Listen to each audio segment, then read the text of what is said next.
Jin Ho is the Senior Networking and Semiconductor Analyst for Bloomberg Intelligence. His research is focused on enabling next-generation network technologies, such as software-defined networking, high-speed optics, 5G, and the direction of smartphone and data center chips in the semiconductor sectors.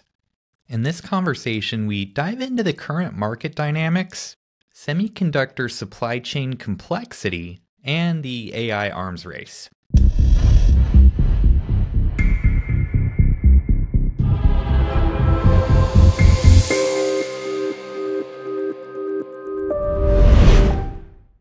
Woo Jin, welcome to the Cloud Gambit. How are you doing? Hey, Will, how are you? Never better. I think the last time that we actually had a conversation, it was about semiconductor stuff because I think I was venting to you about all the fields in Kentucky that were just covered with F-150s because they didn't have chips to, in the supply for them. Yep. I think we were talking about that as well as the supply chain issues as well, right? Yeah. Before we get started, do you want to go into just what areas do you cover for Bloomberg in the hardware space? Sure. So let me tell you a little bit about Bloomberg Intelligence. I'm an analyst at Bloomberg Intelligence.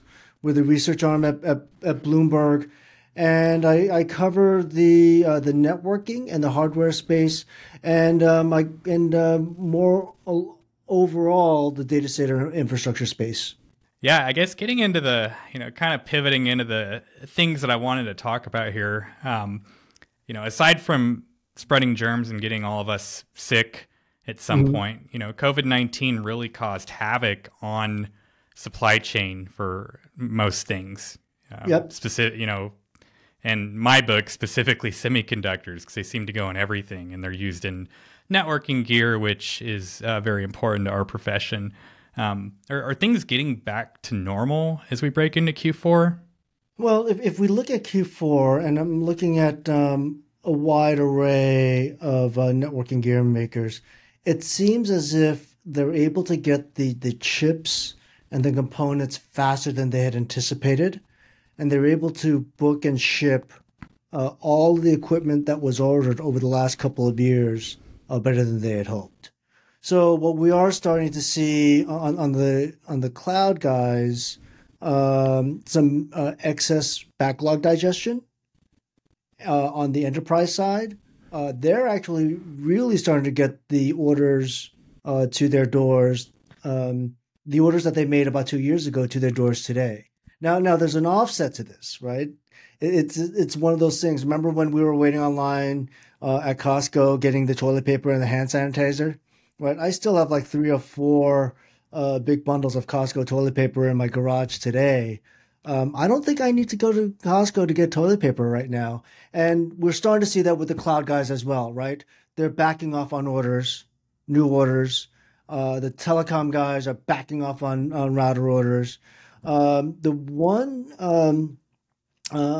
caveat is the enterprise guys seem to be still ordering new products, and we really haven't seen that demand cliff fall off in terms of a new order perspective.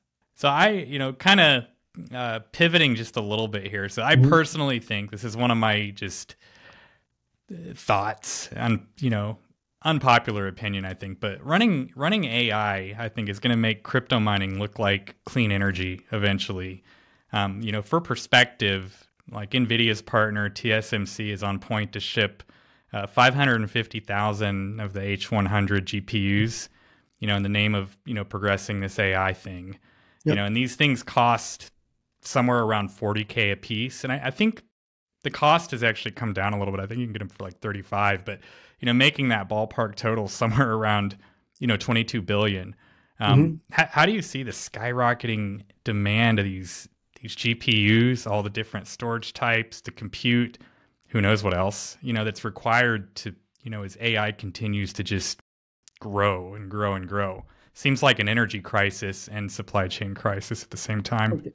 So multiple questions there, right? So let's talk about the whole data center and the NVIDIA opportunity. So I took a quick peek at the Bloomberg, and consensus expectations for NVIDIA's data center business, which is where the G100, the A100s and the H100s reside, the DHXs, the GGX server clusters, and so on and so forth. That's supposed to be about $42 billion in revenue in fiscal 2024, right? Which is really calendar 2023. By 2028, Wall Street has them forecast to be about $100 billion in sales, right? And that's without Intel getting involved or Meta or Google coming out with their own proprietary AI, accelerator chips, right? And we all know that they make their own servers in-house.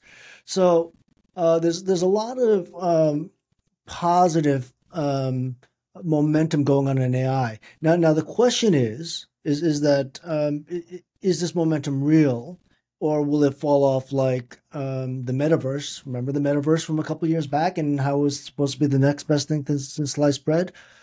I don't think it's going to fall off. And there's a couple of reasons why. There's actually a business case solution or a business case that generative AI, as well as AI in general, can potentially solve.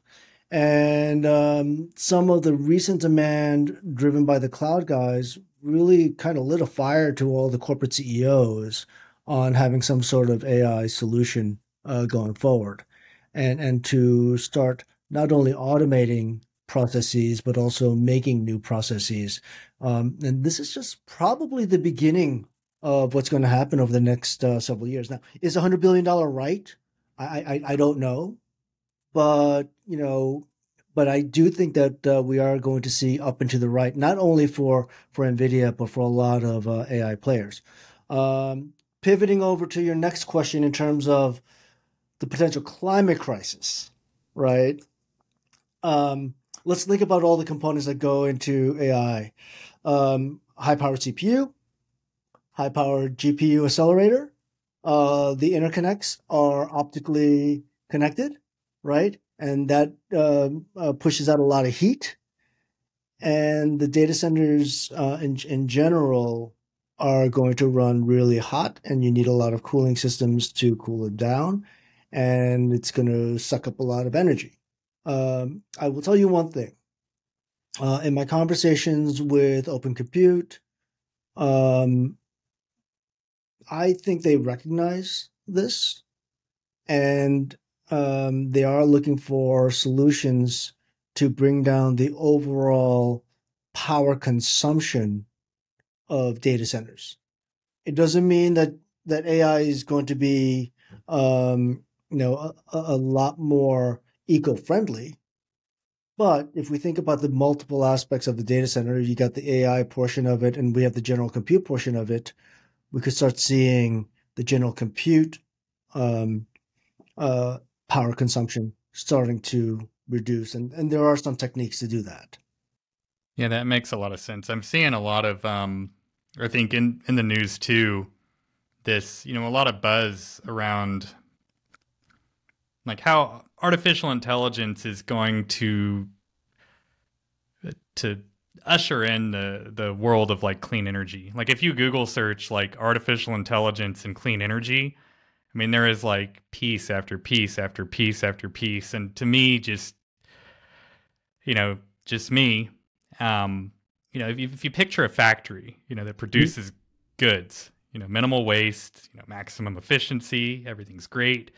However, if those raw materials for those goods are mined or harvested in ways that are, environment, harmful to the environment and use a ton of power in the process, even though that factories may be producing innovative products that might reduce power consumption, like at a consumer level, like isn't, the factory's efficiency overshadowed by the environmental cost of its outputs. And the only reason I say that is like, I just remember that back when, crypto was like in the news like all the time. Everybody's crypto mining and it's, taking up this much power, like in some cases, as much as a small country, which is, Yep.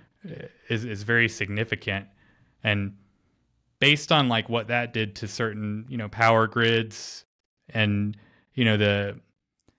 taking into consideration, okay, we're using this much power for this thing, I think AI has the potential to just go many levels beyond what crypto was using, and I don't see a stopping point because like you said, it needs high powered everything at the end of Right. the day. Right. And I don't disagree with you. Um, because once the enterprises, we're only talking about the cloud itself, right? Hmm. The enterprises really haven't even started to scratch the surface on what they want to do with their AI strategy. And if it goes from a two, three CPU driven AI servers, right, to high powered clusters using NVIDIA's Grasshopper chip as well as the overall cluster. Now we're talking about multiple companies that are going to be sucking up a lot of power, and that's going to be more spread out versus concentrations of these data centers that are running all of these AI engines and clusters, right? So it could be more spread out given what the business use case potentially could be. Right. And yeah, the potential, I don't know if you've seen anything happen or any signs or indicators, but I know for the past several years, enterprises have been saying, hey, maybe we want to get out of the data center business. Maybe we don't completely exit the data centers, but we're gonna like at least reduce. So if we're gonna invest in cloud, we're in cloud as well. We're just gonna like dial back how much physical hardware maybe we have in the data center. Maybe reduce our data center footprint globally. Like I wonder if this whole thing actually brings interest back into building your own data centers to give you a competitive advantage in the large enterprise space, to excel with these areas. Um, one of my key theses at work is multi-cloud, which may be music to your ears, right?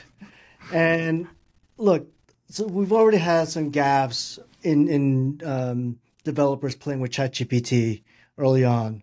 We had some data leaks from Samsung, I believe, on the memory side. I saw a news article today that Microsoft GitHub developer released some proprietary data trying to run some AI engines, right? And what I foresee is that look, what I foresee is a couple of things, right? One, when you start running your own models, right, you may want to run a pilot in-house before you start having a bigger production run to the cloud, right? So you are going to start doing something in-house. That's one. Number two, you have a data security um, issue that a lot of companies. Just think about the big banks, right? Think about software companies. Maybe you don't want to hand over some of your proprietary data to the software to the cloud providers because you don't know where that data will go afterwards, right? And you are going to start building up these clusters. I will tell you one thing, right? Let me give you a metric, a recent earnings metric. Dell Computers, Dell. I believe that they said they had $800 million in orders from corporate customers last quarter. 800 million, right? That's because they wanted to run AI engines. Customers wanted to run AI engines in house. They really don't sell to the cloud, right? Because cloud is more NVIDIA and DIY. So this is just starting to ramp up. Let me give you another example. Supermicro, right? They think they can do $20 billion in AI sales over the long term. So there's a heightened interest of bringing AI in house. Um, of instead of going cloud everything, which we heard, which was a mantra maybe 5-6 years ago, and bringing more in-house data center capabilities to do some of these AI things. And also there are other multi-cloud and hybrid cloud type of things that they want to do after they've seen the cloud bills. But I think more things are coming back home to the data center.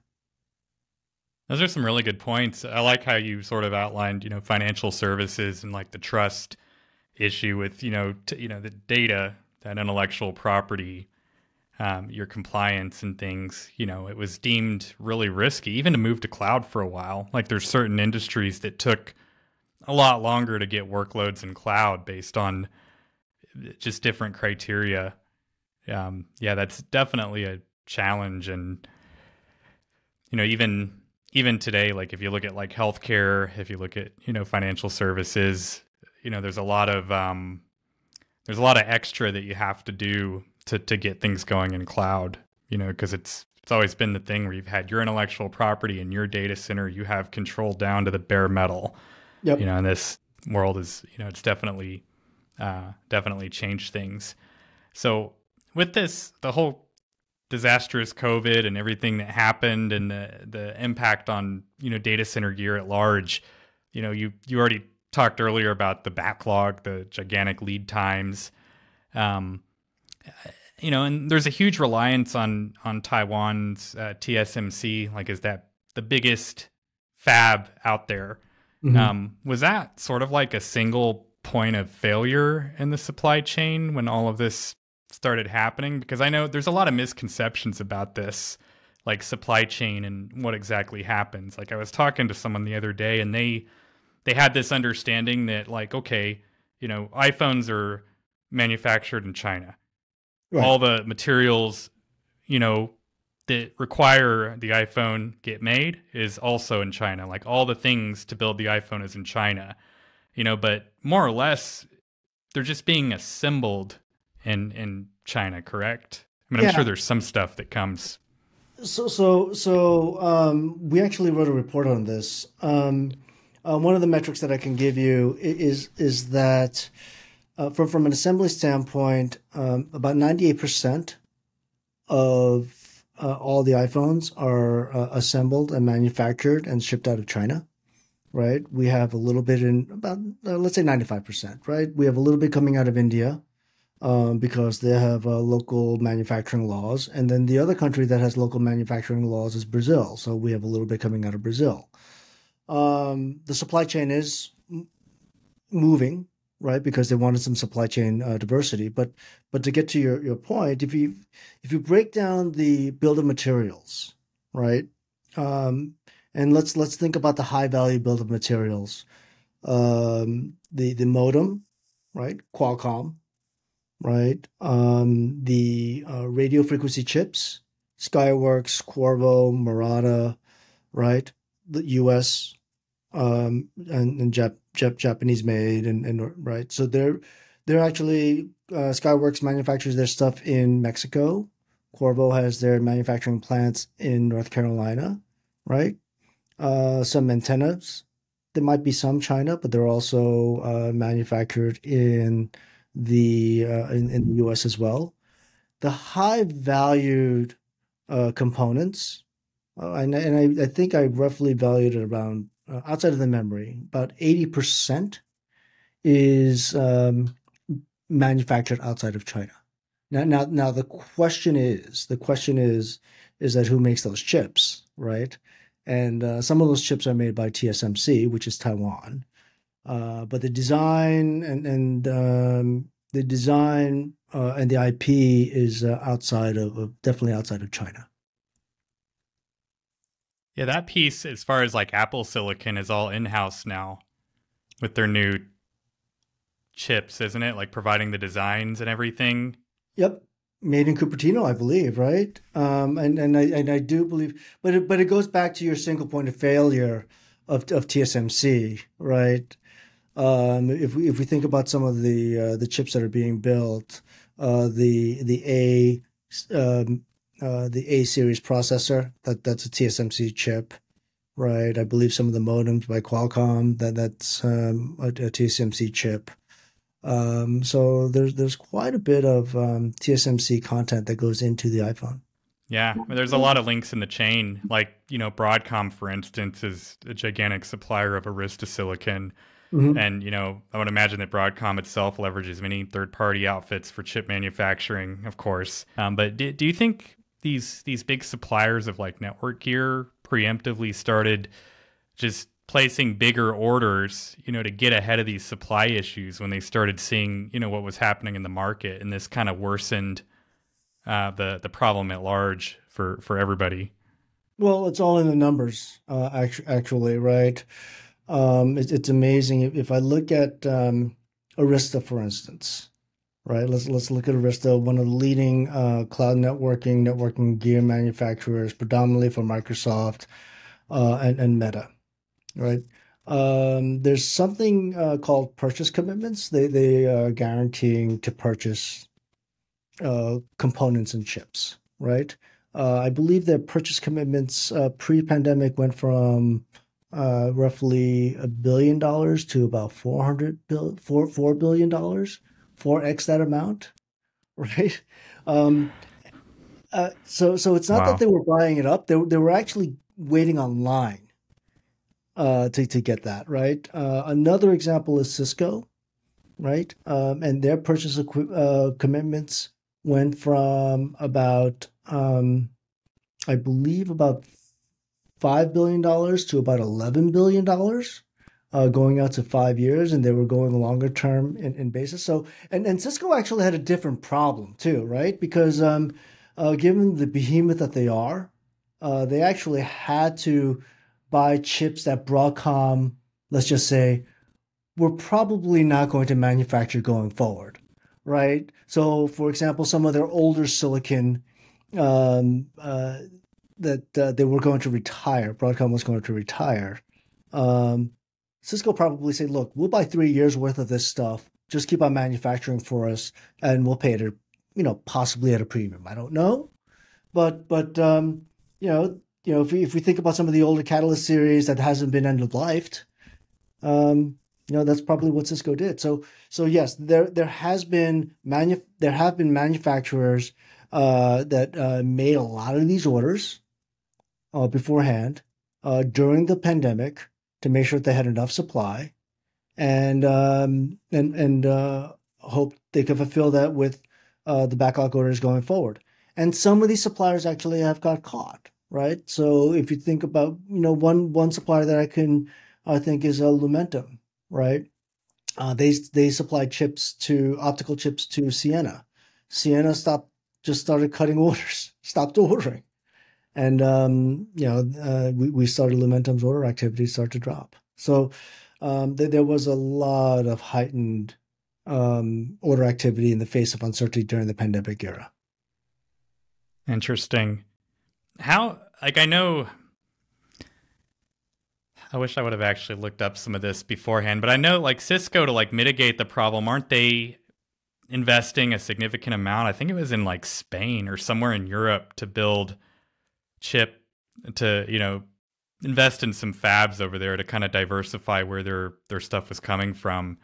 I don't know if you know anything about that. I know that they're working their way outside of China. At the end of the day, they're still highly reliant on the China supply chain. There's a couple of things that we need to think about from the China supply chain. I know that there's a lot of focus and emphasis on the digital chips, right? The smaller geometry, 5 nanometer, 7 nanometer, 5 nanometer, 3 nanometer chips that TSMC makes, Intel is trying to go to.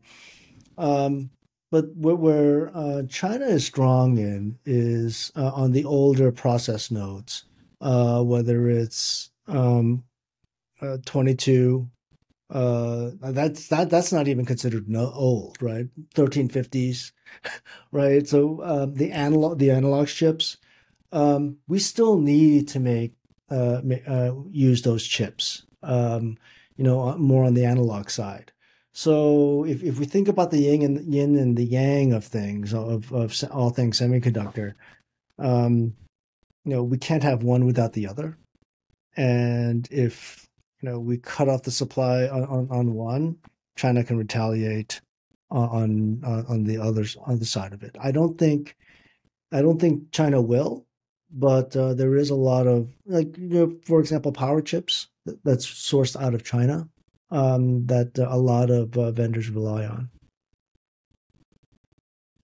Yeah, interesting. Speaking of, I guess, retaliation and things, U.S. regulators last year, I think, sometime around October. I'd have to look, but they banned NVIDIA from exporting A100s and H100s to China. Which are essentially like if you want to do AI and you want to do it the best way with the best hardware, those are the flagship GPUs for artificial intelligence. The export controls on the sale of this tech basically place limits on the interconnect bandwidth accelerators, which kind of nerfs your ability to perform at scale with this whole thing. So never to let a ban on exports tarnish a business opportunity, said NVIDIA, and they basically procured some new hardware for China, the H800 and the A800, in response. And yeah, it's a nerfed, the performance is nerfed for sale in China, but it's still, it's still a high performing GPU. Like, is this AI stuff and this hardware thing, is this like a new arms race? It's clearly an arms race. I think that and what the Biden administration or just the U.S. Department of Commerce, they've clearly stated that they are trying to slow down some of the digital innovations that China is trying to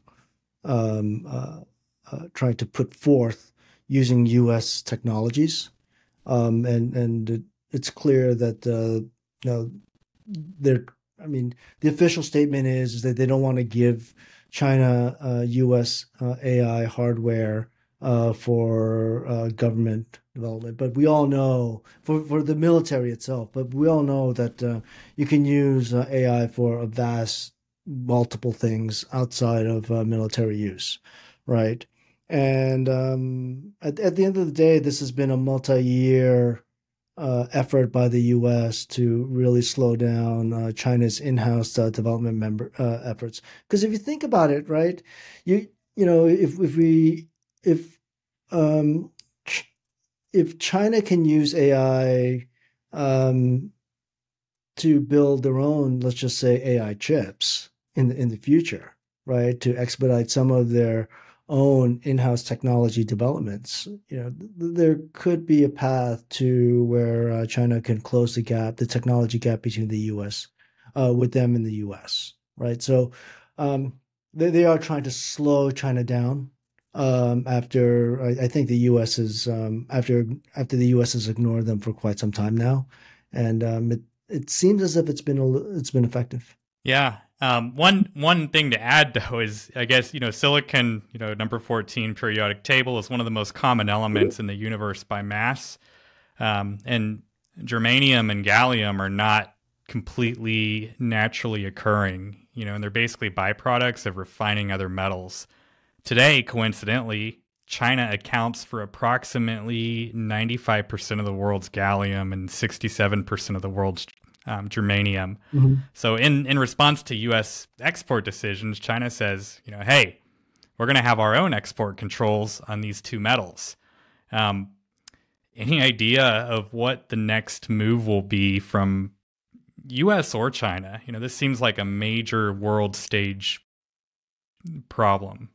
It's interesting, right? Because the two countries are playing a very delicate dance of being standoffish and exerting their own strength, at the same time not messing up world trade. I do think that some of the actions that the U.S. have put forth. So, for example, Secretary of Commerce Gina Raimondo went to China recently to talk about trade. Now, granted, her email account was hacked prior to the trip, but I do think they are trying to at least reopen a dialogue, right? To at least get some of these export controls lifted. Now, will the U.S. Have an open door policy in terms of giving them full access to NVIDIA GPUs or AMD's future GPUs? Highly doubtful. Or will they stop the export controls of TSM access to TSMC's fabs. I don't think so. Not just yet. But I do think they want to get some sort of meeting of the minds or eye to eye on where the line is, and we're taking baby steps here, and we'll see what happens over the next couple of years. No, and then I think the elephant in the room is the China Taiwan issue, right? And I think they're trying to stem any escalation from a trade war to a real war. Quite frankly, I don't think China will escalate this conflict to a real war. But I think the U.S. is trying to step in and make sure that there isn't an escalation of a conflict. Yeah, and that's a really good point. TSMC, Taiwan, really, really close proximity to China. Mm-hmm. The whole thing is, the whole thing is extremely complicated. It's funny. So I was actually just scrolling through the news before this conversation, and I saw that TSMC is actually investing, I think it was 40 billion or so to build 2 chip fabs in like Arizona. Yeah. That's awesome. I saw that and I was like, yeah, that's great news. Do you know if like these fabs in Arizona are going to be able to, execute everything that the fabs in Taiwan do? Like, is it going to be like a replica being able to do the exact same things, or is it going to be limited in ways? The early indication is that it may be limited. There's a couple of things going on here, right? I think they are. It may not get to the full 3 nanometer, not just yet. There actually is a supply chain issue on semi-cap equipment, the actual equipment that manufacture these chips. So it might be a little bit slower than one may hope. But I think the push is to do 5 nanometer. TSMC is not the only company that's bringing in fabs. Intel has, I believe, broken ground in Ohio.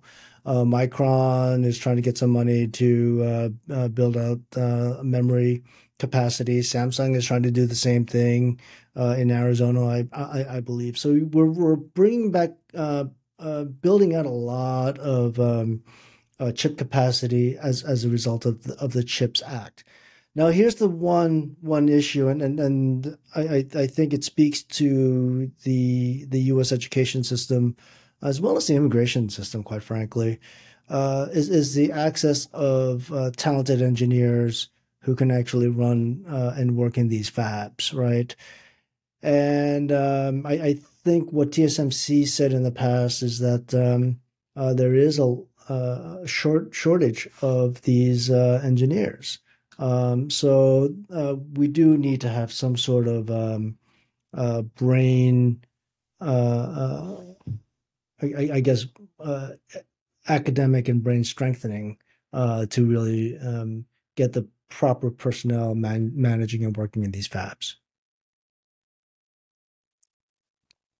Yeah, that makes a lot of sense. It's funny because like the more I know, like specifically in networking, it used to be like, okay, you've got like this router, you've got this switch, you've got this firewall, you have like 3 pieces of hardware, you kind of deploy them the same way every time.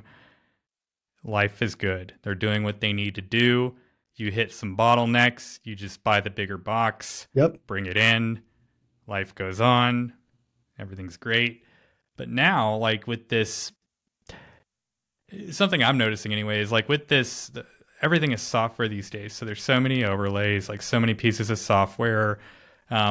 It's hard to find, a college graduate that's coming out saying, I want to be a network engineer. Everybody wants to work in software. They want to be developers. They want to be coding.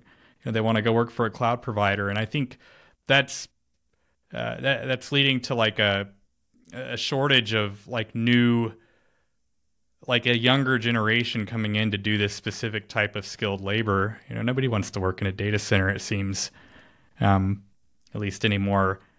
And I wonder if this is going to be a bigger problem. Although if you think about it, like during the supply chain, COVID and, this whole time, skilled labor for like plumbers and just doing like housework and all these things because of the economic climate and just the amount of skilled laborers out there to even do like tiling and just different stuff in your home.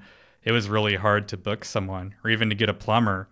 And, they had, the power was put back in their hands to say, hey, if you want this bad and by this time, yeah, I'll move you maybe in front of these few people, but you're going to pay like this much more. Right. And, that was the skinny of it. Well, let's see what happens, right? Because we had a slew of layoffs out of the big cloud guys, right? We have actually a lot of networking talent that could potentially get released post the Broadcom VMware merger, right? I'm going to put my macro hat on, and we're still at a fairly low unemployment rate. To be fair, right? I think we're a little bit over 3.25%, 3.5% U.S. unemployment. So we're fully employed, but natural full unemployment is about 5%. This recession that people have been talking about never materialized, but if it ever does, we're talking about a lot of people that might be available and on the street because you might have some, because companies are cutting back. So you might have some good talent that might be available. Now, the issue is, and I fully, the whole concept of network virtualization and network as code, you actually need a lot more, let's just say Python engineers to really automate things. And I don't think the college campuses can, produce enough of these network engineers to help support that. To what we need, right? It's like, it almost seems as if every company needs about 2 or 3 network engineers on top of the consultants that are sucking them up as well. Yeah, I was just talking to someone about that the other day. At this big Fortune 100 company, this person's hardest challenge, like they're able to find some good talent and get them in, but the hardest part is keeping them for longer than a year or two. It used to be like, you'd start a career and you'd stay somewhere for a long time. Maybe you work for 1, 2, maybe 3 companies in your whole entire career, and now like, folks tend to just jump, so quickly. So, how that's a challenge for enterprise definitely is retaining that talent. How do you keep them? Because you want a good balance of institutional talent and also new, fresh eyes to get, on the problems. I blame YouTube.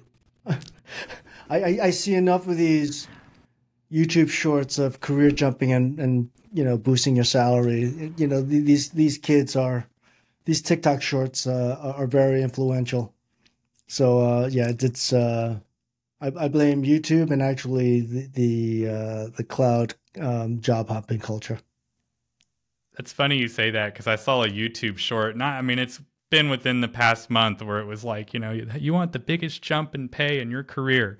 This is what you got to do. And it was like, yeah, don't stay with the same company. Just keep moving around until someone gives you what you want. And then you jump to the next level and then the next level. And yeah, interesting times. Yep.